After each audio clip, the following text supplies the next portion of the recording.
نحمده ونستعينه ونستغفره ونعوذ بالله من شرور أنفسنا ومن سيئات أعمالنا من يهده الله فلا مضل له ومن يضلل فلا هادي له وأشهد أن لا إله إلا الله وحده لا شريك له وأشهد أن محمدا عبده ورسوله يا أيها الذين آمنوا اتقوا الله حق تقاته ولا تموتن إلا وأنتم مسلمون يا أيها الناس اتقوا ربكم الذي خلقكم من نفس واحدة وخلق منها زوجها وبث منهما رجالا كثيرا ونساء واتقوا الله الذي تساءلون به والأرحام إن الله كان عليكم رقيبا يا أيها الذين آمنوا اتقوا الله وقولوا قولا سديدا يصلح لكم أعمالكم ويغفر لكم ذنوبكم ومن يطع الله ورسوله فقد فاز فوزا عظيما أما بعد فإن خير الحديث كتاب الله وخير الهدي هدي محمد صلى الله عليه وسلم وشر الأمور محدثاتها وكل محدثة بدعة وكل بدعة ضلالة وكل ضلالة في النار. الوافی بما فی الصحیحین، صحیح بخاری اور صحیح مسلم کی احادیث پہ مشتمل ایک عظیم کتاب، جس میں احادیث کی تعداد 2000 سے کم ہے. کتاب کے جمع کرنے والے، کتاب کے رائٹر، کتاب کے مؤلف نے کتاب کو 10 مقاصد میں تقسیم کیا ہے. ان میں سے 9واں مقاصد ان احادیث کے بارے میں ہے جن کا تعلق تاریخ سے ہے، سیرت نبوی سے ہے اور مناقب یعنی کہ فضائل وغیرہ سے ہے. اور اس مقصد میں کئی کتب ہیں. ان میں سے دوسری کتاب ہے کتاب السیرہ، کہ دوسری کتاب سیرت کے بارے میں ہے. اور پھر اس دوسری کتاب میں کئی ایک فصلیں ہیں. ان میں سے دوسری فصل بعثت کے بارے میں اور آپ علیہ الصلوۃ والسلام کی نبوی زندگی کے مکی مرحلے کے بارے میں ہے، کیونکہ آپ کی نبوت 2 حصوں میں تقسیم ہے، ایک مکی مرحلہ اور ایک مدنی مرحلہ. آپ کی نبوت کا وہ زمانہ جب آپ مکہ میں تھے ہجرت سے پہلے، اور آپ کی نبوت کا وہ زمانہ جو ہجرت کے بعد کا ہے. تو اس میں آج ہم شروع کریں گے 7واں باب، اور وہ باب کیا ہے؟ باب اسلام عمرو بن عبسہ.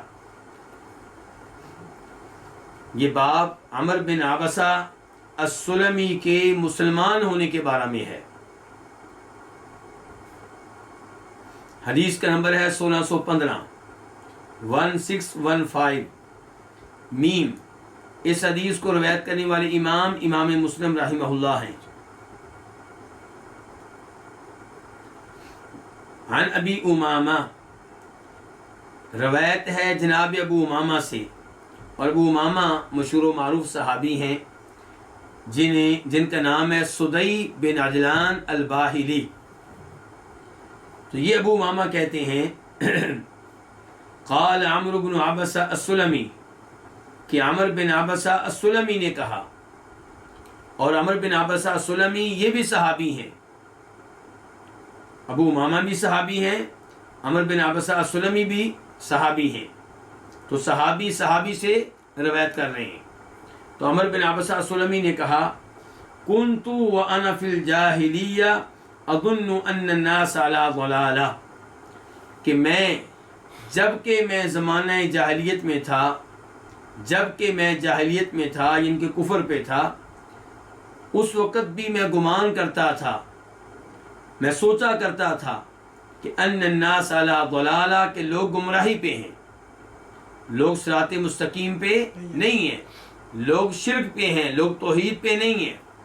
تو عمرو بن عبسہ سلمی کہتے ہیں مسلمان ہونے سے پہلے ہی میں یہ سوچا کرتا تھا کہ لوگ سیدھے راستے پہ نہیں ہیں، گمراہی پہ لگے ہوئے ہیں. وَأَنَّهُمْ لَيْسُوا عَلَى شَيْءٍ، اور میں یہ بھی سوچا کرتا تھا کہ یہ کسی بھی چیز پہ نہیں ہے، یعنی کہ کسی سچے دین پہ نہیں ہے. وَهُمْ يَعْبُدُونَ الْأَوْثَانَ، جب کہ وہ بتوں کی عبادت کیا کرتے تھے، بتوں کی پرستش کیا کرتے تھے. فَسَمِعْتُ بِرَجُلٍ بِمَكَّةَ يُخْبِرُ أَخْبَارًا، تو میں نے ایک آدمی کے بارے میں سنا کہ وہ مکہ میں ہے اور وہ کئی باتیں بتاتا ہے. باتوں سے مراد کیا ہے؟ توحید کی باتیں، اللہ کے بارے میں باتیں، شرک سے روکتا ہے. اس قسم کی باتیں میں نے سنی ایک آدمی کے بارے میں کہ مکہ میں ایک آدمی ظاہر ہوا ہے، مکہ میں ایک آدمی نکلا ہے، وہ کئی باتیں بتاتا ہے. فقعدت علی راحلتی، تو میں اپنی سواری پہ بیٹھا. کہاں پہ جانے کے لیے؟ مکہ جانے کے لیے. عمر بن عبسہ سلمی سے پہلے بھی ہم ایک صحابی کے بارے میں پڑھ چکے ہیں، انہوں نے بھی مکہ کا سفر کیا تھا. ابو ذر غفاری بھی حق کی تلاش میں تھے، تو جو ہی سنا نبی علیہ السلام کے بارے میں تو مکہ کا سفر کیا. بلکہ پہلے اپنے بھائی کو بھیجا اور بھائی سے کہا کہ تم میرے پاس وہ معلومات لے کر نہیں آئے جن سے مجھے تسلی ہو. پھر خود بھی گئے اور مسلمان ہو گئے. تو اب عمر بن عبسہ سلمی کی حدیث آ گئی ہے کہ انہوں نے بھی یہ بھی کہتے ہیں کہ میں سواری پہ بیٹھا. فقدمت علیہ، تو میں آپ کے پاس پہنچ گیا. کس کے پاس؟ نبی علیہ الصلوۃ والسلام کے پاس. فَإِذَا رسول اللہ صلی اللہ علیہ وسلم مستخفیہ، تو اچانک صورتحال کیا ہے کہ وہ اللہ کے رسول ہیں. فَإِذَا رسول اللہ، تو اچانک وہ اللہ کے رسول نکلے، یعنی کہ میری توقع کے خلاف وہ کیا نکلے؟ اللہ کے رسول. مستخفیاً، اس حال میں کہ وہ چھپے ہوئے تھے.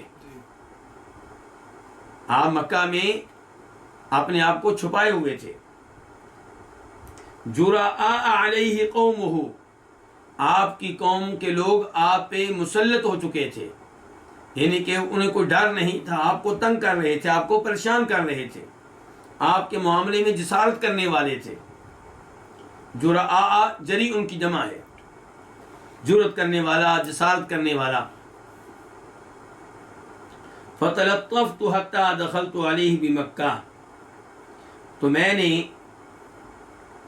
بڑی نرمی کے ساتھ میں نے بڑی نرمی سے کام لیا یہاں تک کہ میں آپ کے پاس مکہ میں پہنچ گیا. یعنی کہ آپ کے پاس پہنچنے کے لیے، آپ سے ملاقات کے لیے میں نے بڑی حکمت عملی سے کام لیا، بڑی نرمی سے کام لیا، حتیٰ کہ آپ تک پہنچنے میں میں کامیاب ہو گیا. فقلت له، تو میں نے آپ سے کہا، ما انت، آپ کیا ہیں؟ یہاں پہ یہ نہیں کہا گیا من انت کہ آپ کون ہیں، یعنی کہ مقصد یہ نہیں تھا کہ آپ کا نام کیا ہے، آپ کے ابو کا نام کیا ہے، آپ کا قبیلہ کیا ہے، بلکہ سوال یہ ما انت آپ کیا ہیں، یعنی کہ آپ کے اوصاف کیا ہیں، آپ کیا چیز ہیں.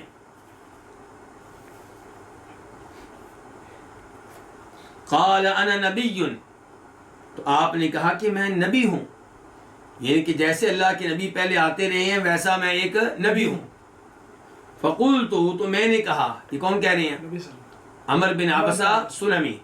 وہ کہہ رہے ہیں میں نے کہا وما نبی، اور نبی کیا ہوتا ہے، نبی کیا مطلب ہے؟ آپ کہہ رہے ہیں کہ میں نبی ہوں، نبی کس کو کہتے ہیں، نبی کا مطلب کیا ہے، مجھے سمجھائیں.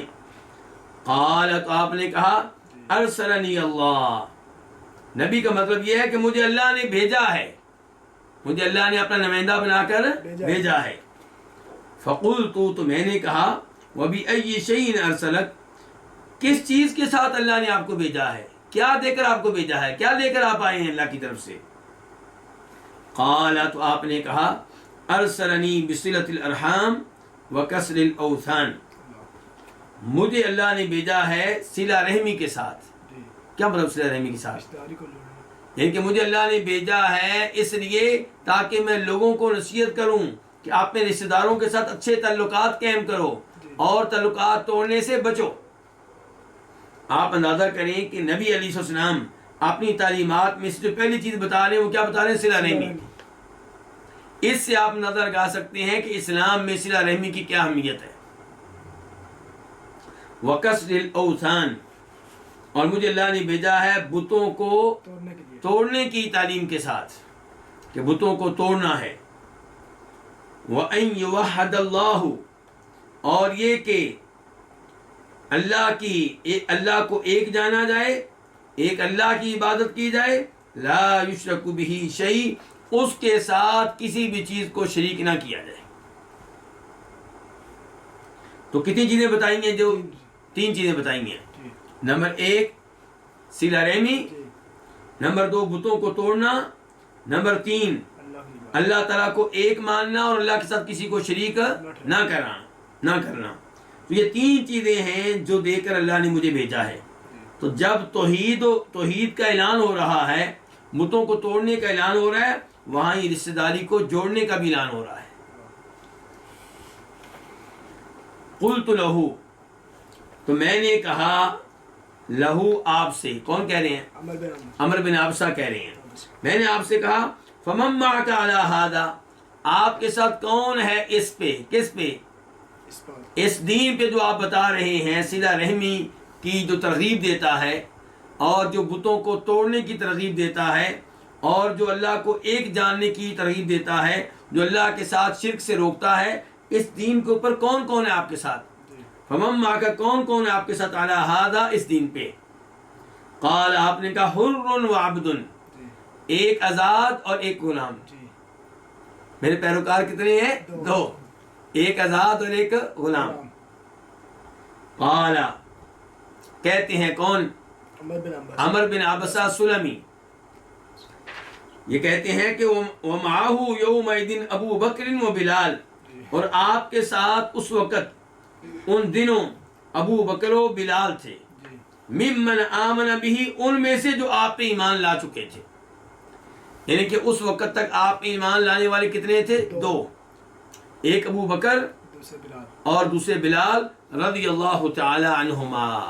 یہاں پہ سوال پیدا ہوگا کہ جناب علی پھر کہاں تھے؟ جناب علی چونکہ بچے تھے اس لیے آپ نے ان کا نام نہیں لیا. آپ علی صلی اللہ علیہ وسلم نے ان کا نام نہیں لیا, حالانکہ وہ ایمان لا چکے تھے لیکن بچے تھے. ایسے ہی آپ نے اپنی وائف جناب خدیجہ کے نام بھی نہیں لیا کیونکہ وہ عورتوں میں سے تھی. تو مراد ہے بڑے مرد جو ہیں, مردوں میں سے ایمان لانے والے کتنے تھے؟ 2, ایک ابو بکر اور ایک عمر.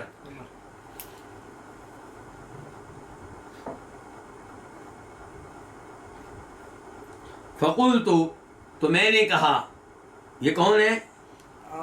عمر بن عبسہ سلمی, کہ انی متبعک میں آپ کی پیروی کرنے والا ہوں, میں آپ کے نقش قدم پہ چلوں گا. اور مطلب یہ تھا جیسا کہ سیاق و سباق سے واضح ہو رہا ہے, عمر بن عبسہ سلمی تھا کہ میں بھی آپ کا کلمہ پڑھتا ہوں اور آپ کے ساتھ رہوں گا. تو کہنے لگے انی متبعک میں آپ کا پیروکار بننا چاہ رہا ہوں. قال انک لا تستطيع ذلك یومک ھذا بے شک تم اس کی استطاعت نہیں رکھتے یومک ھذا اپنے اس دن میں, ان دنوں تم میری پیروی کی استطاعت نہیں رکھتے. یعنی کہ میرے ساتھ رہ کر میری پیروی کرو یہ ممکن نہیں ہے. یعنی کہ یہ تو ممکن ہے کلمہ پڑھو اور اپنے وطن میں چلے جاؤ, لیکن کلمہ پڑھنے کے بعد یہیں رہو میرے ساتھ, یہ تمہارے لیے ممکن نہیں, حالات بہت خراب ہیں. انک لا تستطيع بے شک تم استطاعت نہیں رکھتے ذالک اس بات کی, کس بات کی؟ کہ میری پیروی کرو یومک ھذا اپنے ان ایام میں. الا تری حالی و حال الناس تم دیکھتے نہیں میری حالت کو, لوگوں کی حالت کو, کہ یہ لوگ کیسے مجھے تنگ کر رہے ہیں. تو میرا حال بھی تم دیکھ رہے ہو اور ان کا حال بھی دیکھ رہے ہو کہ وہ تنگ کر رہے ہیں اور میں تنگ ہو رہا ہوں, وہ پریشان کر رہے ہیں اور میں پریشان ہو رہا ہوں. تو ان حالات میں تمہارا یہاں پہ میرے ساتھ رہ کر میرا پیروکار بننا یہ ممکن نہیں ہے. وَلَكِنِ ارْجِعْ إِلَىٰ أَهْلِكَ لیکن تم واپس چلے جاؤ اپنے گھر والوں کی طرف, اپنی قوم کی طرف. فَإِذَا سَمِعْتَ بِي جب تم میرے بارے میں سن لو کہ قد ظہرت کہ میں غالب آ چکا ہوں, فَأْتِنِي تو تب میرے پاس آنا. اس حدیث سے اور ابو ذر غفاری کے حدیث سے آپ نظر لگا سکتے ہیں کہ نبی علیہ السلام کے نبوت کے اعلان کرنے کے ساتھ ہی کئی لوگوں نے آپ میں دلچسپی لی، آپ سے ملنے کے لیے مکہ آئے، آپ کا پیغام سن کے فوری طور پہ مسلمان ہو گئے۔ قال عمر کہتے ہیں فذهبت الى اہلی، تو میں لوٹ آیا کہاں؟ اپنے گھر والوں کے پاس۔ وقدم رسول اللہ صلی اللہ علیہ وسلم المدینہ، اور نبی علیہ السلام کہاں پہنچ گئے؟ مدینہ۔ تو اللہ کے رسول علیہ السلام مدینہ پہنچ گئے۔ وکنت فی اہلی، جبکہ میں اپنے گھر والوں میں ہی تھا۔ فجعلت اتخبر الاخبار، تو میں آپ کی خبریں اور آپ کے حالات معلوم کرنے لگا، لوگوں سے پوچھتا رہتا تھا آپ کے بارے میں۔ وَأَسْأَلُ النَّاسَ حِينَ قَدِمَ الْمَدِينَةَ، اور میں لوگوں سے سوال کرتا رہتا جب آپ مدینہ پہنچ گئے۔ مدینہ پہنچ گئے تو پھر بھی میں لوگوں سے پوچھتا کہ مدینہ میں آپ کے کیا حالات ہیں۔ حَتَّى قَدِمَ عَلِيَّ نَفَرٌ مِّنْ أَهْلِ يَثْرِبَ مِنْ أَهْلِ الْمَدِينَةِ، یہاں تک کہ میرے پاس کچھ لوگ آئے اہل یثرب میں سے، یعنی کہ اہل مدینہ میں سے۔ اس زمانے میں مدینہ کو کیا کہتے تھے؟ یثرب، بعد میں اس کا نام کیا پڑا؟ مدینہ۔ فقلت، تو میں نے کہا، کن سے؟ ان لوگوں سے جو میرے پاس مدینہ سے آئے تھے۔ میں نے ان سے کہا ما فعل هذا الرجل الذي قدم المدینہ، اس آدمی نے کیا کیا ہے جو مدینہ آیا ہے، یعنی کہ یہ آدمی جو مکہ سے مدینہ آیا ہے اس کے کیا حالات ہیں، کیا کر رہا ہے، کیا ہو رہا ہے۔ فقالوا، انہوں نے کہا، کنہوں نے؟ ان لوگوں نے جو مدینہ سے آئے تھے، الناس الیہ سراع، کہ لوگ اس کی طرف جلدی کر رہے ہیں۔ کیا مطلب؟ اس کا کلمہ پڑھنے کے لیے، اس کا دین اپنانے کے لیے لوگ جلدی کر رہے ہیں، دھڑا دھڑ اس کے دین میں داخل ہو رہے ہیں۔ وقد اراد قومه قتلہ، جبکہ اس کی قوم نے اس کو قتل کرنا چاہا ہے۔ فلم یستطیعوا ذلک، لیکن وہ اس کی طاقت نہیں رکھ سکے، یہ کام نہیں کر سکے۔ یعنی کہ جب آپ مکہ سے نکلے ہیں مدینہ کے لیے، تو مکہ والوں نے آپ کو قتل کرنے کی کوشش کی، بلکہ اعلان کیا تھا کیا، کہ جو آپ کو گرفتار کرے گا زندہ یا فوت شدہ حالت میں، اس کو کتنے اونٹ ملیں گے؟ 100۔ تو اس لیے یہ لوگ جو آئے ہیں عمر بن ابسہ سلمی کے پاس اور مدینہ سے آئے ہیں، کہہ رہے ہیں کہ لوگ جلدی سے اس آدمی کی طرف جا رہے ہیں اور اس کی قوم نے اسے قتل کرنا چاہا ہے۔ قوم سے مراد کون ہے؟ اہل مکہ، قریشی۔ فلم یستطیعوا ذلک، لیکن وہ یہ کام نہیں کر سکے۔ فقدمت المدینہ، تو میں مدینہ چلا آیا۔ فدخلت علیہ، تو میں آپ کے پاس پہنچا۔ فقلت، تو میں نے کہا یا رسول اللہ، اے اللہ کے رسول، اتعرفونی، کیا آپ مجھے پہچانتے ہیں؟ یعنی کہ آپ کہہ سکتے ہیں کہ یہ واقعہ 10 سال سے زیادہ عرصے کے بعد کا ہے، کیونکہ عمر بن ابسہ سلمی کب آئے ہیں آپ کے پاس؟ جب ابو بکر اور بلال 2 مسلمان تھے بس، اور اب مدینہ پہنچی ہیں جب کیا ہو چکی ہے؟ ہجرت ہو چکی ہے، اور ہجرت کے فوراً بعد نہیں آئے، ایک عرصے کے بعد آئے ہیں۔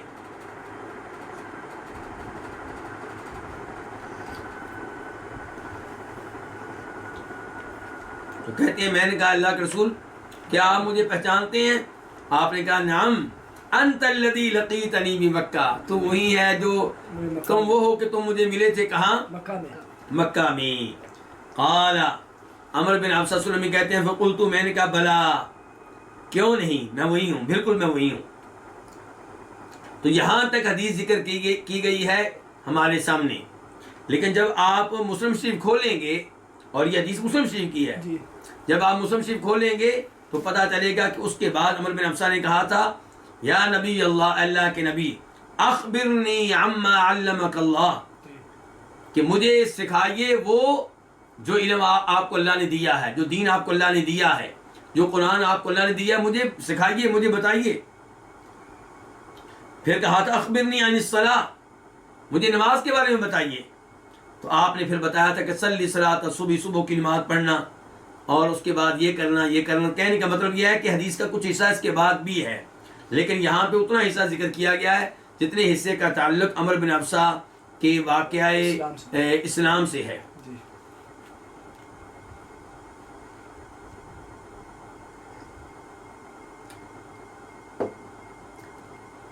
ہمارا موضوع ہے اس وقت سیرت نبوی مکی مرحلہ. تو عمر بن ابسہ سلمی کا واقعہ ذکر کیا گیا. کیوں؟ کیونکہ اس واقعے سے پتہ چلتا ہے کہ نبی علیہ السلام کے مکہ میں حالات اس زمانے میں کیا تھے. تو عمر بن ابسہ سلمی نے بتایا ہے نا کہ آپ چھپے ہوئے تھے اور لوگ یعنی کہ اس وقت بڑی جرت کرتے تھے آپ کے خلاف اور بڑی جسارت کرتے تھے آپ کے خلاف. اور وہاں پہ آپ نے کیا تعلیمات دیں، کون کون آپ کے ساتھ تھے، اور یہ ساری باتیں جو ہیں اس حدیث میں آئی ہیں. اس کے بعد باب نمبر 8، وہ کیا باب ہے؟ باب اسلام عمر بن الخطاب، عمر بن خطاب کا مسلمان ہونا. حدیث نمبر 1616 خا. اس حدیث کو روایت کرنے والے امام کون سے امام ہے؟ بخاری. عن عبداللہ بن عمر رضی اللہ عنہما، روایت ہے جناب عبداللہ بن عمر رضی اللہ عنہما سے کہ لما اسلم عمر، جب عمر مسلمان ہوئے. تو عبداللہ بن عمر کس کے بارے میں بتا رہے ہیں؟ اپنے والد کے بارے میں. جب عمر مسلمان ہوئے، اجتمع الناس عند دارہ، تو لوگ ان کے گھر کے پاس جمع ہو گئے. کون سے لوگ؟ کافر لوگ. وقالوا، کہنے لگے صبا عمر، عمر بے دین ہو گیا. عمر کیا ہو گیا ہے؟ بے دین ہو گیا ہے.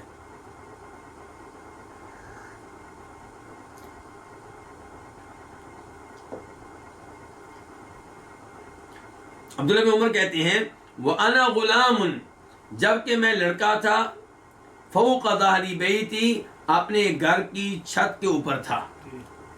ابو مسلمان ہو چکے ہیں، میں گھر کی چھت پہ موجود ہوں اور ہمارے گھر کے باہر لوگ جمع ہیں ان کے جناب عمر فاروق پہ حملہ کرنے کے لیے. کس وجہ سے؟ کیونکہ کیا ہو گئے؟ مسلمان ہو گئے.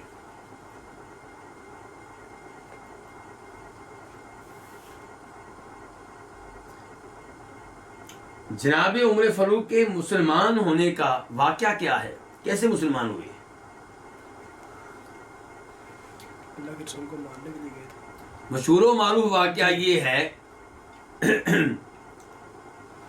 کہ جناب عمر فاروق تلوار لے کر نکلے ہیں. کیا کرنے کے لیے؟ نبی علیہ الصلوۃ والسلام کو نعوذ باللہ قتل کرنے کے لیے، مارنے کے لیے. تو راستے میں بنو زہرہ قبیلے کے ایک آدمی مل گیا. عبد الرحمن بن عوف بھی زہری ہے نا. عبد الرحمن بن عوف کیا ہے؟ بنو زہرہ سے تعلق رکھتے ہیں. تو بنو زہرہ قبیلے کے ایک آدمی مل گیا. اس نے کہا بھی عمر خیر تو ہے، کہاں جا رہے ہو؟ ننگی تلوار اٹھائی ہوئی ہے. کہا محمد کو قتل کرنے کے لیے جا رہا ہوں، نعوذ باللہ من ذالک صلی اللہ علیہ وسلم.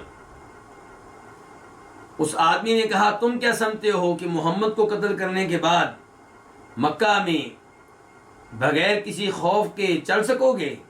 کیا تمہیں بنو ہاشم چھوڑ دیں گے؟ بنو زہرہ تمہیں کچھ نہیں کہیں گے؟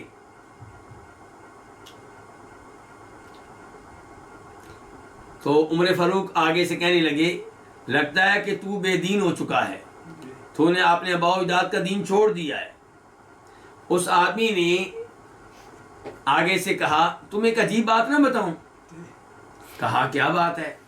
کہا تمہاری بہن اور تمہارا بہنوئی وہ بھی بے دین ہو چکے ہیں، وہ بھی مسلمان ہو چکے ہیں، پہلے ان کی تو خبر لے لو.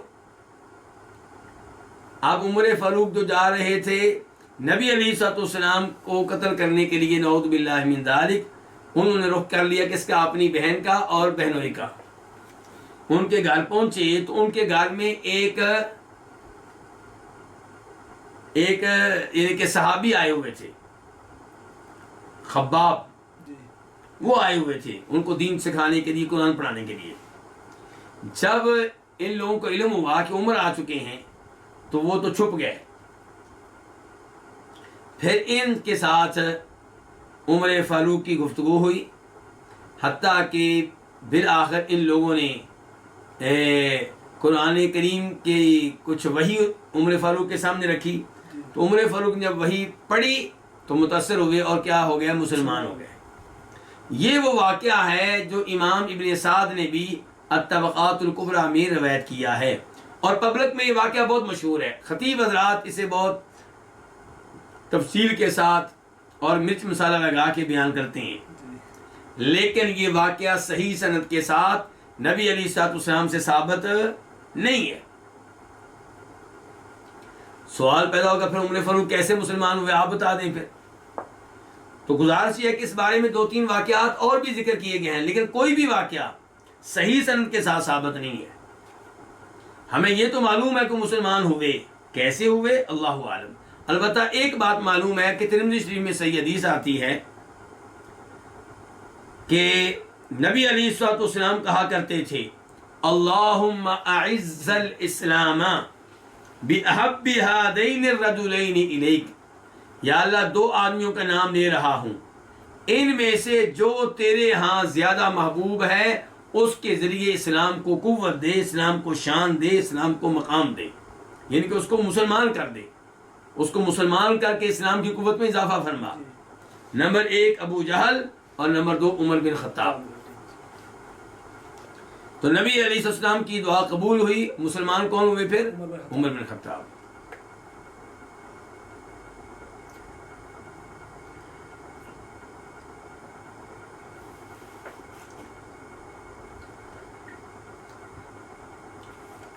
تو یہاں پہ عبداللہ بن عمر بیان کر رہے ہیں کہ جب عمر مسلمان ہوئے تو اجتماع الناس عند دارہ، لوگ جمع ہو گئے ان کے گھر کے پاس، وقالوا، اور کہنے لگے صبا عمر، عمر کیا ہو گیا ہے؟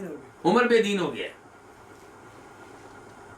وانا غلام، عبداللہ بن عمر کہتے ہیں کہ میں لڑکا تھا، اپنے گھر کی چھت پہ تھا، فجاء رجل، تو ایک آدمی آیا، علیہ قباء من دیباج، اس پہ ایک ریشمی قبا تھی، اس نے ریشمی قبا پہن رکھی تھی۔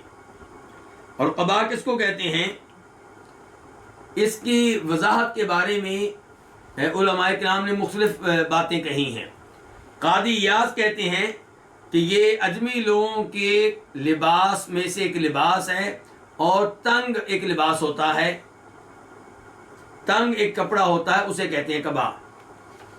تو بہرحال ایک آدمی آیا جس پہ ریشمی قبا تھی، فقالت، اس نے کہا قد صبا عمر فما ذاک، عمر بے دین ہو گیا ہے تو کیا ہوا؟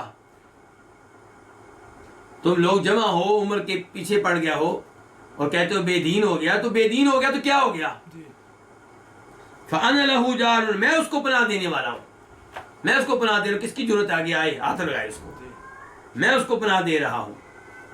قال، عبداللہ بن عمر کہتے ہیں فرأیت الناس، تو میں نے لوگوں کو دیکھا، تصدعوا عنہ، کہ وہ عمر فاروق سے منتشر ہو گئے، یعنی کہ پیچھے ہٹ گئے۔ فقلت، تو میں نے کہا من ھذا، یہ کون ہے؟ یہ کون ہے کیا مطلب؟ یہ جس نے اعلان کیا ہے کہ عمر کو میں پناہ دیتا ہوں، خبردار کو اس کے قریب آئے، یہ کون ہے؟ قالوا، لوگوں نے کہا العاص بن وائل، یہ عاص بن وائل ہے۔ اچھا جی، یہاں پہ ایک تو یہ ہے کہ عاص بن وائل پناہ دینے والے جو تھے، یہ کون ہے؟ عاص بن وائل کس کے والد ہیں؟ عمر بن عاص کے۔ عمر بن عاص کو جانتے ہیں نا جو مسلمان ہوئے، تو یہ عمر بن عاص کے والد ہیں عاص بن وائل۔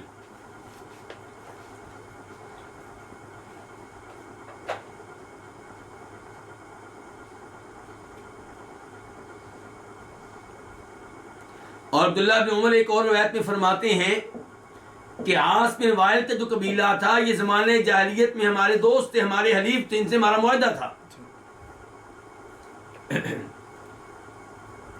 اور یہاں پہ مجھے وہ روایت بھی یاد آ گئی کہ عمر بن عاص نے کہا تھا نبی علیہ الصلوۃ والسلام سے، اور حوالہ ہے ابو داؤد شریف کا، کہا تھا اللہ کے رسول میرے والد فوت ہو گئے ہیں، فوت ہونے سے پہلے انہوں نے 100 غلام آزاد کرنے کی ہمیں وصیت کی ہے کہ میری طرف سے کتنے غلام آزاد کرنے ہیں؟ 100۔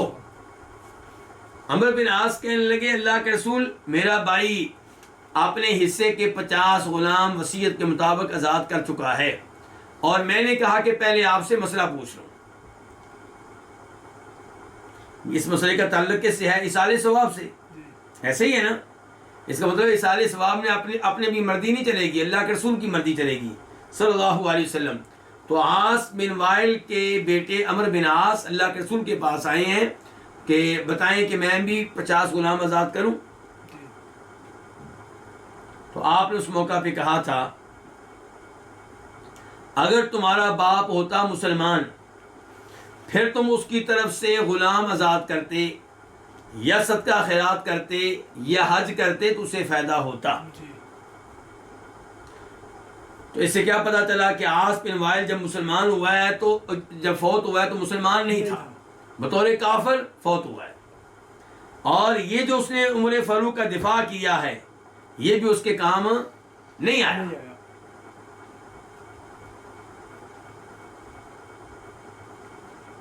تو اور اس سے یہ بھی پتا چلا اس حدیث سے جو میں نے ابھی بیان کیا کہ ایصال ثواب کے طور پہ آپ کیا کر سکتے ہیں؟ میت کے لیے حج، شرط یہ کہ پہلے آپ نے حج کیا ہوا ہو، یا غلام آزاد کر سکتے ہیں، صدقہ خیرات کر سکتے ہیں.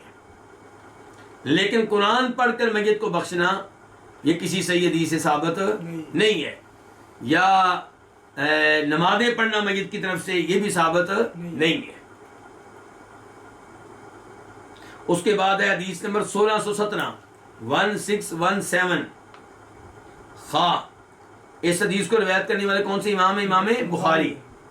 عن عبداللہ بن مسعود رضی اللہ عنہ قال، روایت ہے جناب عبداللہ بن مسعود رضی اللہ عنہ سے، وہ کہتے ہیں ما زلنا اعزتا منذ اسلم عمر، کہ ہم ہمیشہ شان میں رہے، ہمیشہ شان میں رہے، عزت میں رہے جب سے عمر مسلمان ہوئے، جب سے عمر مسلمان ہوئے. تو پچھلی روایت اور اس روایت کو ملائیں تو پتہ چلے گا کہ جناب عمر فاروق پہ بھی ایک مشکل وقت آیا تھا. کب؟ جب وہ مسلمان ہوئے ہیں. ان کا گھراؤ کرنے کی کوشش کی گئی ہے، ان کو قتل کرنے کی کوشش کی گئی ہے، لیکن پھر ان کو پناہ دے دی تھی عاص بن وائل نے.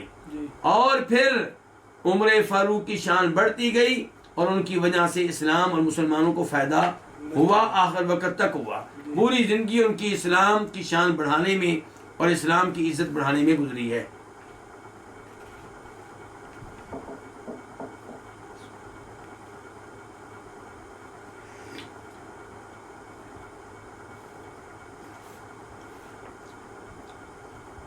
اس کے بعد باب نمبر 9. باب کیا؟ باب وفات ابی طالب، ابو طالب کا فوت ہونا، ابو طالب کی فوتگی کے بارے میں یہ باب ہے. حدیث نمبر 1618 1618 قاف. اس حدیث کے بیان کرنے پہ اتفاق ہے کس کس کا؟ امام بخاری کا اور امام مسلم کا. عن سعید بن المسیب عن ابیہ، روایت ہے جناب سعید بن مسیب سے، وہ روایت کرتے ہیں اپنے باپ سے. باپ کون ہے؟ مسیب بن حزن المخزومی، مسیب بن حزن المخزومی. قال، وہ کہتے ہیں یہ باپ جو ہے مسیب بن حزن، یہ کیا ہے؟ یہ مسلمان ہیں. اور سعید بن مسیب جو ہیں یہ تابعی ہیں، یہ مسلمان نہیں ہیں. تو بیٹا جو ہے وہ باپ سے روایت کر رہا ہے. تو باپ کیا کہتے ہیں مسیب کہ لما حضرت ابا طالب الوفات، جب ابو طالب کی فوتگی کا وقت آیا، جب ان کے فوت ہونے کا وقت آیا، کہ ان کے فوت ہونے کی علامات وغیرہ ظاہر ہو گئیں. فجاء رسول اللہ صلی اللہ علیہ وسلم، جاءہ رسول اللہ صلی اللہ علیہ وسلم، تو اس کے پاس اللہ کے رسول آئے. کس کے پاس؟ ابو طالب کے پاس. فوجد عنده ابا جہل، تو اللہ کے رسول علیہ الصلوۃ والسلام نے ابو طالب کے پاس پایا کس کو؟ ابو جہل کو. وعبد اللہ بن ابی امیہ بن المغیرہ، اور عبداللہ بن ابی امیہ بن مغیرہ کو. اچھا، ابو جہل کون ہے؟ یہ تو مشہور و معروف ہے، ابو جہل بن ہشام. یہ کافروں کا سردار تھا، کمانڈر تھا. کس لڑائی میں؟ بدر کی لڑائی میں. اور اسی لڑائی میں یہ مارا گیا. اس کا بیٹا مسلمان ہوا جس کا نام کیا تھا؟ اکرمہ. اور اس کے بھائی بھی مسلمان ہوئے. ہشام، نہیں ہشام تو ان کے والد کا نام ہو گیا، ان کا نام کیا تھا؟ انہوں نے اللہ کے رسول سے، ہاں حارث بن ہشام، انہوں نے آپ سے سوال بھی کیے تھے کہ آپ کے اوپر وحی کیسے آتی ہے، تو جسے اللہ ہدایت دے۔ اور عبداللہ جو ہیں یہ ام سلمہ ام المؤمنین نبی علیہ الصلوۃ والسلام کی وائف اور ہماری ماں ان کے بھائی ہیں۔ جب یہ واقعہ ہوا ہے تب یہ دونوں کفر کے سردار تھے، اور ابو جہل کفر کا سردار ہی رہا ہے، لیکن عبداللہ جو ہیں ام سلمہ کے بھائی یہ فتح مکہ کے موقع پہ مسلمان ہو گئے تھے، اس لیے کوئی ان کو اب برا بلا نہ کہے۔ تو اللہ کے رسول ابو طالب کے پاس آئے تو آپ نے ابو طالب کے پاس پایا ابو جہل کو اور عبداللہ بن ابی امیہ بن مغیرہ کو، فقالا، تو آپ نے کہا اے عمی، اے میرے چچا، اے عمی، اے میرے چچا، قل لا الہ الا اللہ، آپ لا الہ الا اللہ کہہ دیں، یعنی کہ یہ کہہ دیں کہ اللہ کے علاوہ کوئی معبود برحق نہیں، کلمتن، یہ کلمہ کہہ دیں، احاج لک بہا عند اللہ، میں آپ کے حق میں شفاعت کروں گا، بہا، اس کے ذریعے، اس کے واسطے سے، کس کے ہاں؟ اللہ کے ہاں، اللہ کے ہاں شفاعت کروں گا، اللہ سے گفتگو کروں گا اس بارے میں۔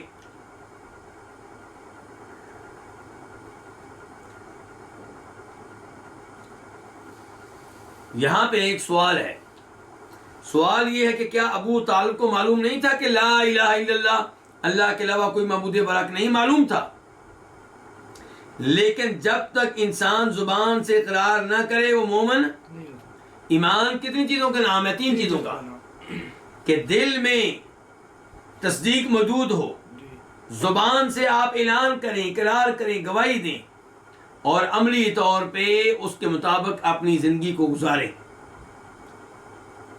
یہ کیا ہے؟ یہ ایمان ہے۔ تو اگر ایک آدمی دل میں ایمان رکھتا ہے لیکن زبان سے اعلان نہیں کرتا، مسلمان یا مومن نہیں ہے۔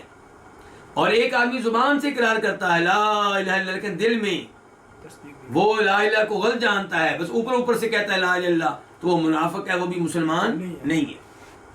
تو یہاں پہ کہا جا رہا ہے اے امی، اے میرے چچا، قل لا الہ الا اللہ، آپ لا الہ الا اللہ کہہ دیں، کلمتن، یہ کلمہ کہہ دیں، احاج لک بہا عند اللہ، میں اللہ تعالیٰ کے ہاں اس کے ذریعے آپ کے لیے بحث و مباحثہ کروں گا، آپ کی شفاعت کروں گا۔ فقال ابو جہل وعبد اللہ بن ابی امیہ، تو ابو جہل نے کہا اور عبداللہ بن ابی امیہ نے کہا اترغب عن ملت عبد المطلب، کیا تم اعراض کرو گے، منہ موڑو گے عبد المطلب کے دین سے؟ عبد المطلب کون ہے؟ نبی علیہ السلام کے دادا، کیونکہ آپ کے والد کا نام کیا تھا؟ عبداللہ، اور آپ کے دادا کا نام کیا ہے؟ عبد المطلب۔ تو کہا کیا تم عبد المطلب کے دین سے اعراض کرو گے، ان کے اپنے دادے کا دین چھوڑ دو گے؟ فلم یزل رسول اللہ صلی اللہ علیہ وسلم یعرضها علیہ، یہاں سے یہ پتہ چلا کہ آباء و اجداد کا دین یہ بہت بڑی رکاوٹ ہے توحید و سنت کو اپنانے میں۔ بہت سے لوگ مانتے ہیں کہ قرآن کچھ اور کہتا ہے، احادیث کچھ اور کہتی ہیں اور ہم کچھ اور کر رہے ہیں، لیکن اپنا وہ دین چھوڑنے کے لیے تیار نہیں ہے جو آباء و اجداد کا تھا۔ شرک پہ لگے ہوئے ہیں، بدعات پہ لگے ہوئے ہیں، انہیں ترک کرنے کے لیے تیار نہیں ہے۔ تو یہاں پہ بھی یہی کھیل کھیلا ہے ابو جہل نے اور عبداللہ بن ابی امیہ نے، کہ ابو طالب کو تانا دے رہے ہیں، گویا کہ آر دلا رہے ہیں، کیا اپنے دادے کا دین چھوڑ دو گے، اپنے والد کا دین چھوڑ دو گے؟ کیونکہ عبد المطلب اللہ کے رسول کے تو لگے دادا، لیکن ابو طالب کے والد۔ تو اترغب عن ملت عبد المطلب، کہ عبد المطلب کا دین اس سے منہ موڑ لو گے؟ فلم یزل رسول اللہ صلی اللہ علیہ وسلم یعرضها علیہ، تو نبی علیہ الصلوۃ والسلام مسلسل اسے پیش کرتے رہے اس کے سامنے۔ کسے پیش کرتے رہے؟ کلمہ توحید کو، لا الہ الا اللہ کو۔ وَيُعِيدَانِهِ بِتِلْكَ الْمَقَالَةِ، اور وہ دونوں ابو طالب کے سامنے دہراتے رہے اسی بات کو. کس بات کو؟ کہ کیا تم عبد المطلب کا دین چھوڑ دو گے، اس سے اعراض کر لو گے؟ تو نبی علیہ الصلوۃ والسلام نے اپنی دعوت جاری رکھی اور انہوں نے آپ کی دعوت کا مقابلہ جاری رکھا. اس میں سبق ہے میرے لیے، آپ کے لیے، کہ آپ یہ امید نہ رکھیں کہ کفر جو ہے وہ توحید کی دعوت دینے پہ چپ خاموشی اختیار کرے گا. کفر مقابلہ کرے گا، آخری وقت تک کرے گا، لیکن آپ نے اللہ کے رسول کے نقش قدم پہ چلتے ہوئے آخری وقت تک دعوت و تبلیغ کا کام جاری رکھنا ہے اور کسی سے مایوس نہیں ہونا. نبی علیہ السلام مایوس نہیں ہوئے، اور یہاں سے بلکہ یہ بھی پتا چلا کہ سب سے پہلے فکر کریں کن کی؟ اپنے رشتہ داروں کی، اپنے والد کی، اپنی ماں کی، اپنی چچاؤں کی. یہ زیادہ حقدار ہیں کہ آپ ان کو جہنم کی آگ سے بچائیں. تو اللہ کے رسول مسلسل پیش کرتے رہے اس کلمے کو ابو طالب کے سامنے، اور وہ دونوں یعیدانہ ابو طالب کے سامنے دہراتے رہے بتلک المقالہ، اسی بات کو. حتی قال ابو طالب آخر ما کلمہم، حتیٰ کہ ابو طالب نے کہا آخر میں جو ان سے کلام کی، جو ان سے گفتگو کی ابو طالب نے، کن سے؟ اللہ کے رسول سے اور ابو جہل سے اور عبداللہ بن ابی امیہ سے. اس گفتگو کے آخر میں جو ابو طالب نے کہا وہ یہ کہ علی ملت عبد المطلب، عبد المطلب کے دین پہ، یعنی کہ میں عبد المطلب کے دین پہ ہوں. یہ آخر کے الفاظ تھے کس کے؟ ابو طالب کے. وَأَبَى أَن يَقُولَ لَا إِلَهَ إِلَّا اللَّهُ، اور اس نے لا الہ الا اللہ کہنے سے انکار کر دیا. یہاں سے یہ بھی پتا چلا کہ عبد المطلب کا دین اور ہے، نبی علیہ الصلوۃ والسلام کا دین اور ہے. کئی لوگ کہہ دیتے ہیں جی کہ مکہ کے لوگ بھی تو ابراہیم علیہ السلام کے دین پہ تھے، مجموعی طور پہ ان کے دین پہ تھے، لیکن شرک داخل کر لیا تھا اس دین میں، تو اس لیے وہ کافر ہو چکے تھے، مسلمان نہیں تھے. کوئی تھا جو ان میں سے ابراہیم علیہ السلام کے دین کے اوپر تھا، ورنہ عام طور پہ لوگ کس میں تھے؟ شرک میں. اور یہاں پہ ابو طالب اور نبی علیہ السلام کی باہمی گفتگو سے پتہ چل رہا ہے کہ عبد المطلب کا دین اور ہے اور اللہ کے رسول کا لایا ہوا دین اور ہے. اسی لیے ابو طالب نے کہا، جو ان سے کلام کی، اس کے آخر میں کہا کہ علی ملت عبد المطلب، کہ میں عبد المطلب کے دین پہ ہوں. وَأَبَى أَن يَقُولَ لَا إِلَهَ إِلَّا اللَّهُ، اور اس نے لا الہ کہنے سے انکار کر دیا. قال، کہتے ہیں کون؟ مسیب کون ہے؟ صحابی مسیب بن حزن کہتے ہیں قال رسول اللہ صلی اللہ علیہ وسلم، تو فرمایا نبی علیہ الصلوۃ والسلام نے، واللہ اللہ کی قسم، لأستغفرن لک، میں آپ کے لیے دعائے مغفرت لازمی طور پہ کرتا رہوں گا، ما لم انہا، جب تک کہ مجھے روک نہ دیا جائے ان کا آپ سے. کیا مطلب ہے اس کا؟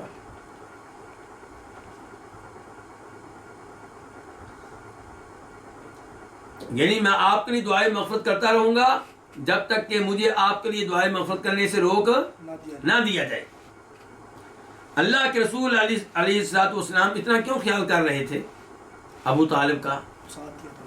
کیونکہ ابو طالب نے نبی علیہ السلام کا بہت ساتھ دیا تھا، آپ کا بہت دفاع کرتے رہے. جب تک زندہ رہے مکہ کے لوگوں کو جرأت نہیں ہوئی کہ آپ کو ہاتھ لگائیں، آپ کو تکلیفیں دیں. آپ کے لیے مضبوط سہارا تھے ابو طالب، حالانکہ مسلمان نہیں تھے. تو اس لیے آپ کہہ رہے ہیں اللہ کی قسم میں آپ کے لیے دعائیں مغفرت کرتا رہوں گا جب تک کہ مجھے اس بات سے روک نہ دیا جائے. فانزل اللہ، تو اللہ تعالیٰ نے نازل کیا، فیہ، اس بارے میں، ما کان للنبی والذین آمنوا ان یستغفروا للمشرکین، کہ نبی علیہ الصلوۃ والسلام کے لیے اور مومنوں کے شان نہیں ہے کہ وہ مشرکین کے لیے دعائے مغفرت کریں. یہاں سے پتہ چلا کہ نبی علیہ الصلوۃ والسلام مشکل کشا نہیں تھے، حاجت روا نہیں تھے. اگر آپ حاجت روا ہوتے تو اپنی اس حاجت کو پورا کرتے. آپ مشکل کشا بھی نہیں تھے. اگر مشکل کشا ہوتے تو اپنی اس مشکل کو دور فرماتے. اور یہ پتا چلا ہدایت کس کے ہاتھ میں ہے؟ اللہ کے ہاتھ میں ہے. نبی کے ہاتھ میں ہدایت نہیں ہوتی، بلکہ ہدایت کی دو قسمیں ہیں.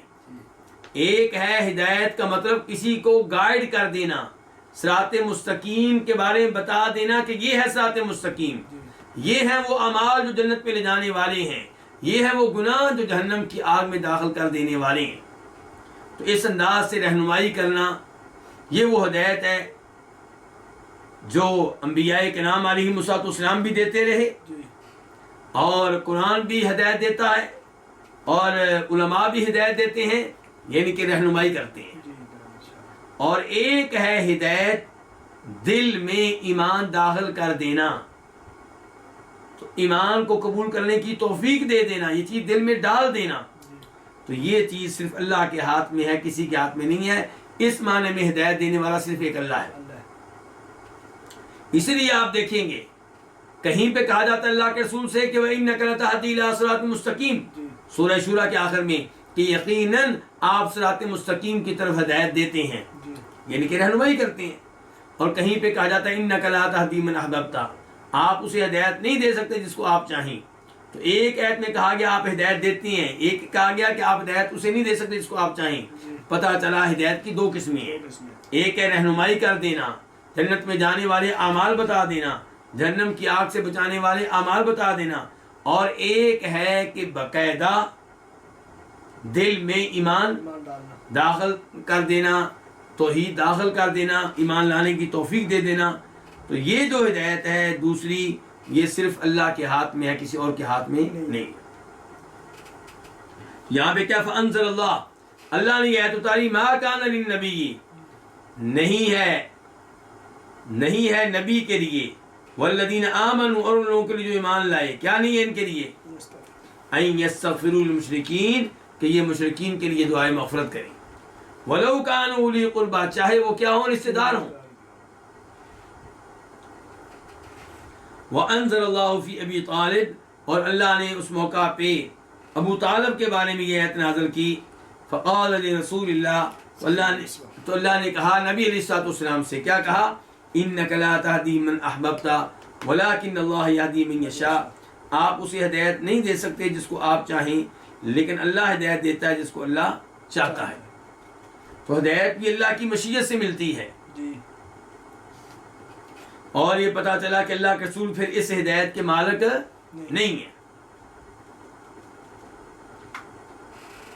اور یہ بھی پتا چلا کہ نبی علیہ السلام اپنی کئی حاجتیں پوری نہ کر سکے، تو اس لیے آپ کو مشکل کشا قرار دینا، غوث اعظم قرار دینا، یہ سب کچھ قرآن و حدیث کی تعلیمات کے خلاف ہے.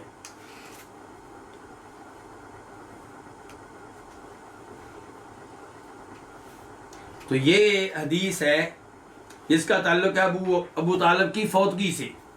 اس کے بعد حدیث نمبر 1619، 1619، اس حدیث کو روایت کرنے والے کون ہیں جی؟ امام بخاری اور امام مسلم.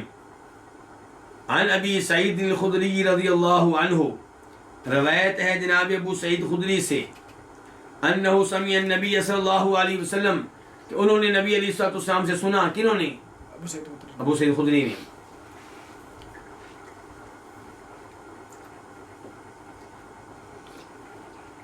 کب؟ جب کہ ذکر عندہ عمہ، جب کہ آپ کے سامنے، آپ کے پاس تذکرہ کیا گیا آپ کے چچا کا. کون سے چچا کا؟ ابو طالب کا. اس موقع پہ آپ نے کیا کہا؟ ابو سعید خدری نے آپ سے کیا سنا کہ آپ کہہ رہے تھے، لعلہ تنفعہ شفاعتی یوم القیامہ، شاید کہ اسے فائدہ دے قیامت کے دن میری شفاعت. کس کو؟ ابو طالب کو. تو ہم نے تو قرآن میں پڑھا تھا کہ کافر کو شفاعت فائدہ نہیں دیتی. جی جہنم سے نہیں نکالے گی. تخفیف. اللہ تعالیٰ قرآن حکیم میں فرماتے ہیں والذین کفروا لہم نار جہنم، جی وہ لوگ جنہوں نے کفر کیا ان کے لیے جہنم کی آگ ہے، لا یقضى علیہم فیموتوا، نہ ہی ان کا کام تمام کیا جائے گا کہ وہ فوت ہو جائیں، جی جہنم کی آگ میں موت نہیں ملے گی، اور ولا یخفف عنہم من عذابها، اور نہ ہی ان کے عذاب میں کوئی کمی کی جائے گی، عذاب میں کمی بھی نہیں کی جائے گی اور موت بھی نہیں ملے گی، یعنی کہ جہنم میں رہیں گے اور مسلسل عذاب ہوتا رہے گا، اور عذاب میں تخفیف نہیں ہوگی، کمی نہیں ہوگی۔ اور یہاں پہ پتہ چل رہا ہے کہ اللہ کے رسول کی چچا ابو طالب کو آپ کی شفاعت کا فائدہ ہوگا۔ تو کیا کہتے ہیں آپ اس بارے میں؟ تو گزارش یہ ہے کہ اصول یہی ہے کہ کافر کو شفاعت فائدہ نہیں دے گی، کافر کو شفاعت فائدہ نہیں دے گی سوائے ایک شفاعت کے۔ وہ کون سی؟ وہ جو نبی علیہ السلام شفاعت عظمیٰ فرمائیں گے، جب سب لوگ میدان حشر میں جمع ہوں گے تو لوگ مختلف نبیوں سے گزارش کریں گے کہ آپ شفاعت کریں تاکہ اللہ ہمارا حساب کتاب شروع کرے، لوگوں کے جنت جہنم کے فیصلے ہوں، جی تو تب سارے نبی بہادت کر لیں گے، شفاعت کریں گے تو اللہ کے رسول کریں گے۔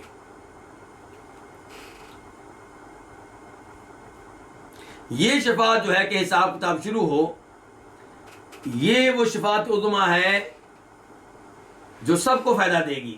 جی لیکن کوئی کفر و شرک پہ انسان ہو اور وہ اللہ کے رسول کی شفاعت سے یا کسی اور کی شفاعت سے جہنم کی آگ سے بچ جائے تو ایسا نہیں ہے۔ تو یہ جو ابو طالب کے عذاب میں تخفیف کی جائے گی، جیسا کہ ابھی ہم پڑھنے والے ہیں، یہ ابو طالب کے ساتھ خاص ہے، یہ کسی اور کے لیے نہیں ہے۔ اوروں کے بارے میں عام قاعدہ ہے والذین کفروا، وہ لوگ جو کافر ہیں ان کے لیے جہنم کی آگ ہے، لا یقضى علیہم فیموتوا ولا یخفف عنہم من عذابها، ان کے عذاب میں کوئی کمی نہیں ہوگی، کافروں کے عذاب میں کوئی کمی نہیں ہوگی۔ تو ابو سعید خدری سے روایت ہے کہ انہوں نے اللہ کے رسول سے سنا، جبکہ آپ کے پاس آپ کے چچا کا تذکرہ کیا گیا تو آپ نے کہا لعلہ تنفع شفاعت یوم القیامہ، شاید کہ انہیں میری شفاعت قیامت کے دن فائدہ دے۔ فیجعل فی ضحضاء من النار، چنانچہ انہیں ڈال دیا جائے آگ کی کم مقدار میں، ضحضاء کہیں گے کم گہری آگ، جی ایسی آگ جو زیادہ بلند و بالا نہ ہو۔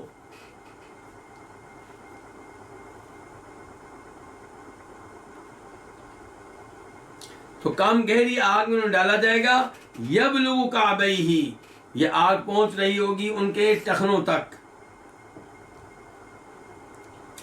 یغلی منہ دماغہ، اس سے ان کا دماغ کھول رہا ہوگا، جی ابھر رہا ہوگا۔ کن کا دماغ؟ ابو طالب۔ ابو طالب کا۔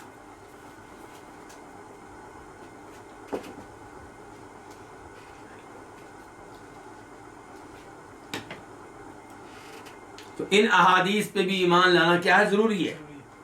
ماضی کے بارے میں جو باتیں آپ نے بتائیں ان پہ بھی ایمان لانا ضروری ہے، مستقبل کے بارے میں جو باتیں آپ نے بتائیں ان پہ بھی ایمان لانا ضروری ہے۔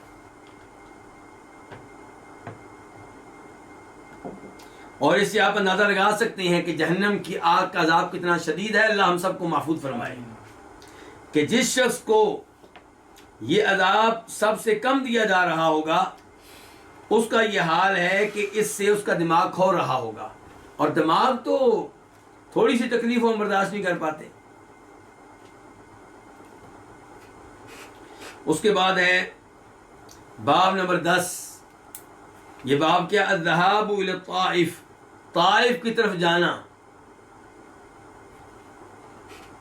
طائف کی طرف جانے کا یہ جو واقعہ یہاں پہ ذکر ہوا ہے یہ کب کا ہے؟ تقریباً اس وقت کا جب آپ کو نبی بنے ہوئے تقریباً 10 سال ہو گئے تھے، بعثت کا 10واں سال تھا، ہجرت کا نہیں میں کہہ رہا، کس کا؟ بعثت کا۔ تو باب کیا؟ ذهاب الى الطائف، طائف کی طرف جانا۔ حدیث کیا؟ 1620 1620 قاف اس حدیث کے بیان کرنے پہ اتفاق ہے کس کس کا؟ امام بخاری اور امام مسلم. امام بخاری کا اور امام مسلم کا.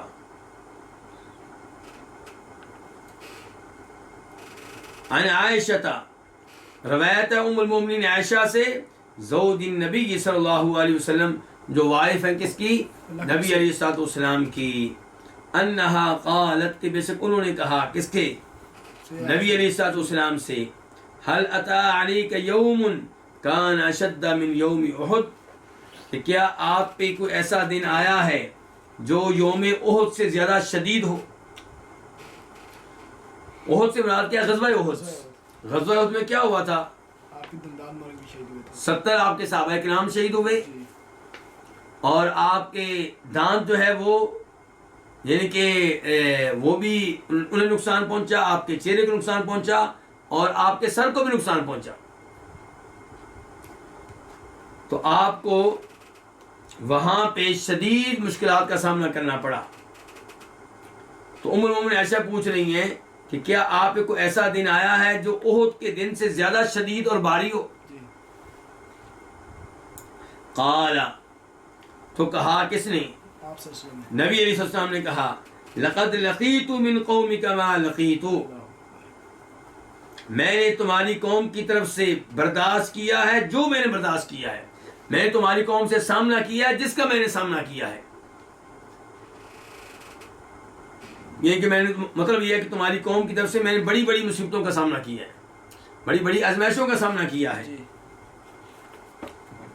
وَكَانَ أَشَدُّ مَا لَقِيتُ مِنْهُمْ يَوْمَ الْعَقَبَةِ اور سب سے زیادہ شدید جو میں نے ان کی طرف سے سامنا جس کا میں نے کیا ہے یہ تھا عقبہ والے دن.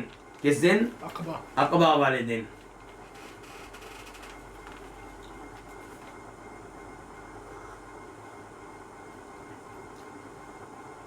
عقبہ والے دن کیا ہوا تھا؟ اسی روایت میں آ گیا اذ عرضت نفسی علی ابن عبد یعلیل ابن عبد کلال جب میں نے اپنے آپ کو پیش کیا عبد یعلیل بن عبد کلال کے بیٹے کے سامنے. کیوں پیش کیا؟ کیا مطلب ہے؟ جی کیا مطلب ہے کیوں پیش کیا؟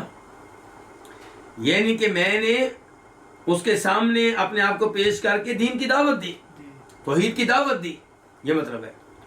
تو جب میں نے اپنے آپ کو ابن عبد یعلیل بن عبد کلال کے سامنے پیش کیا فلم یجبنی الی ما اردت تو اس نے وہ قبول نہیں کیا جو میں نے چاہا. جی. یعنی کہ میری خواہش تھی وہ کیا ہو جائے مسلمان، میری خواہش تھی توحید کو اپنا لے، شرک کو چھوڑ دے. فلم یجبنی اس نے مجھے قبول نہیں کیا الی ما اردت یعنی کہ میری طرف سے وہ قبول نہیں کیا جو میں نے چاہا. فانطلقت میں چل پڑا وانا مہموم جبکہ میں پریشان تھا، بہت زیادہ پریشان تھا. فانطلقت علی وجہی میں چل پڑا اپنے چہرے پہ. کیا مطلب؟ جدھر میرا منہ تھا ادھر میں چل پڑا، پریشان غمگین. فلم استفق تو مجھے ہوش نہیں آیا الا مگر اس حال میں کہ میں قرن العالم میں تھا. قرن العالم کیا چیز ہے؟ اس کا دوسرا نام ہے قرن المنازل اور یہ اہل نجد کا میقات ہے. تو اللہ کے رسول فرماتے ہیں کہ میں اپنے چہرے کے بل چل پڑا کہ جدھر میرا چہرہ تھا جدھر میرا رخ تھا میں ادھر ہی چلتا چلا گیا. فلم استفق اور مجھے ہوش نہیں آیا الا وانا بقرن ثعالب مگر اس حال میں کہ میں کہاں پہ تھا؟ قرن ثعالب میں تھا. اور قرن ثعالب کو بتا چکا ہوں، اس کو دوسرا نام کیا؟ قرن منازل. اور یہ میقات ہے کہ اہل نجد کا. فرفعت رأسی میں نے اپنے سر کو اٹھایا. کون کہہ رہے ہیں؟ نبی علیہ الصلوۃ والسلام. فَإِذَا أَنَا بِسَحَابَةٍ قَدْ أَضَلَّتْنِي تو اچانک میں ایک بادل کے ساتھ تھا جس نے مجھ پہ سایہ کیا ہوا تھا. اللہ رب العزت نے آپ پہ سایہ کرنے کے لیے کس کو بھیج دیا؟ ایک بادل کو. فَنَظَرْتُ آپ فرماتے میں نے دیکھا کس میں؟ بادل میں. فَإِذَا فِيهَا جبریل تو اچانک اس میں کیا ہے؟ خلاف توقع اس میں کیا ہے؟ جبریل ہے. فنادانی تو انہوں نے مجھے آواز دی. کنہوں نے آواز دی؟ جبریل نے. جبریل علیہ السلام نے. فقال، اور کہا، ان اللہ قد سمع قول قومک لک وما ردوا علیک، یقیناً اللہ نے سن لیا ہے آپ کی قوم کا آپ سے کہنا، جو کچھ آپ کی قوم نے آپ سے کہا ہے وہ اللہ نے سن لیا ہے. وما ردوا علیک، اور جو انہوں نے آپ کو جواب دیا ہے، جو انہوں نے رد عمل دیا ہے، وہ بھی اللہ نے سن لیا ہے. سن لیا ہے.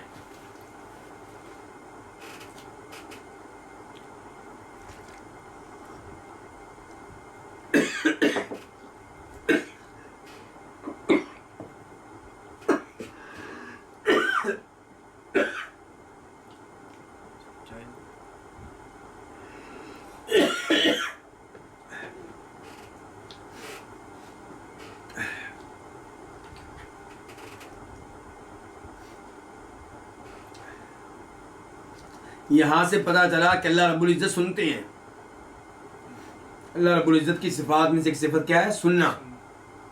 یہاں پہ کیا؟ ان اللہ قد سمع قول قومک لک، اللہ تعالیٰ نے آپ کی قوم کے وہ الفاظ سن لیے ہیں جو انہوں نے آپ سے کہے ہیں. وما ردوا علیک، اور جو انہوں نے آپ کو جواب دیا ہے وہ بھی اللہ نے سن لیا ہے. وقد بعث اللہ الیک ملک الجبال، اور اللہ نے آپ کی طرف بھیجا ہے پہاڑوں پہ معمور فرشتے کو.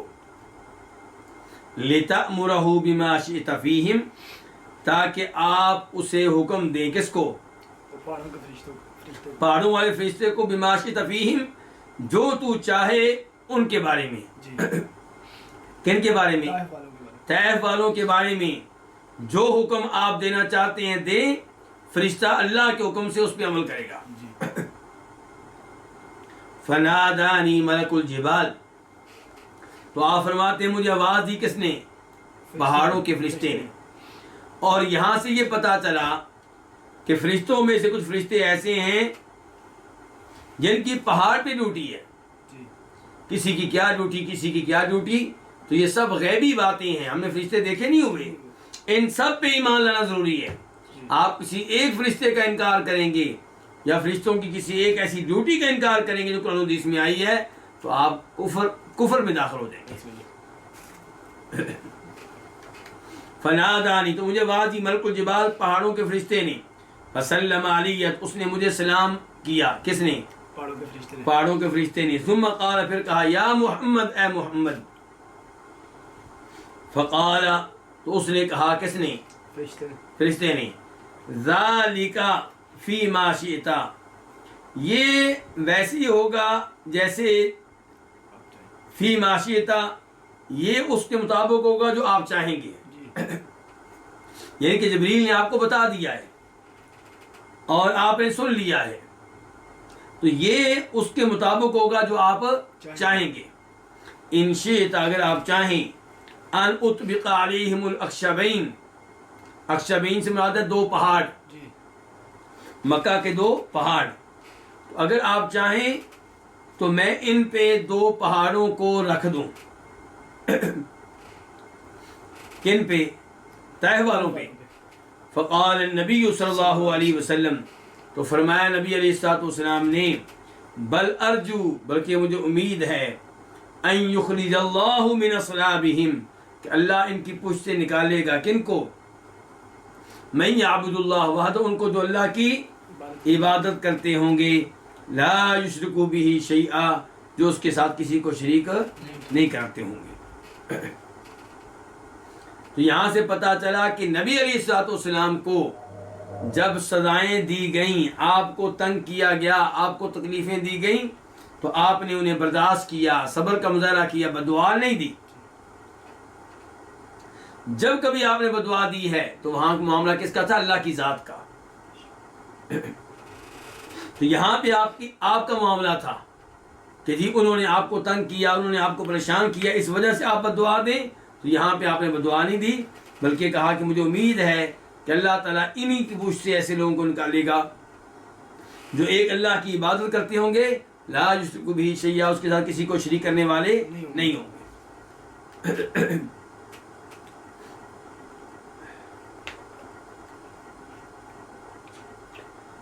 آج کے درس کا یہیں پہ اختتام کرتے ہیں.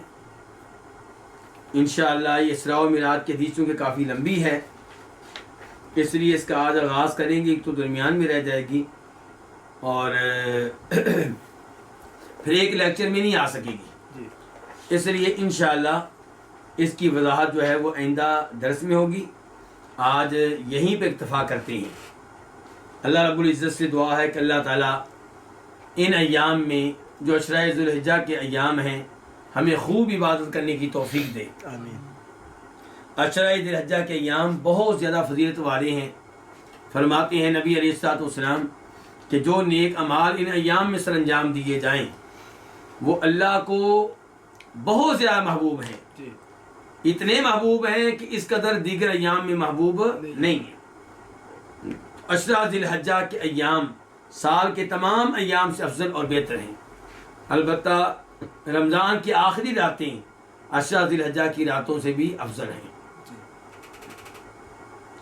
امام ابن تیمیہ رحمہ اللہ نے اس امر کی وضاحت کی ہے، تو اس لیے ان ایام کو غنیمت جاننا چاہیے، علم لینے کے اعتبار سے، تفسیر سیکھنے کے لحاظ سے، تفسیر پڑھانے کے لحاظ سے، روزے رکھنے کے لحاظ سے، صدقہ خیرات کرنے کے لحاظ سے، صلہ رحمی کے اعتبار سے، جو بھی نیک اعمال آپ ان ایام میں سر انجام دے سکتے ہیں اور اپنی طاقت کے مطابق سر انجام دیں۔ اللہ رب العزت سے دعا ہے کہ اللہ تعالی ہمیں ان ایام میں بخشش حاصل کرنے کی توفیق دے، مغفرت کا اور معافی کا سرٹیفکیٹ لینے کی توفیق دے۔ وآخر دعوانا الحمدللہ رب العالمین۔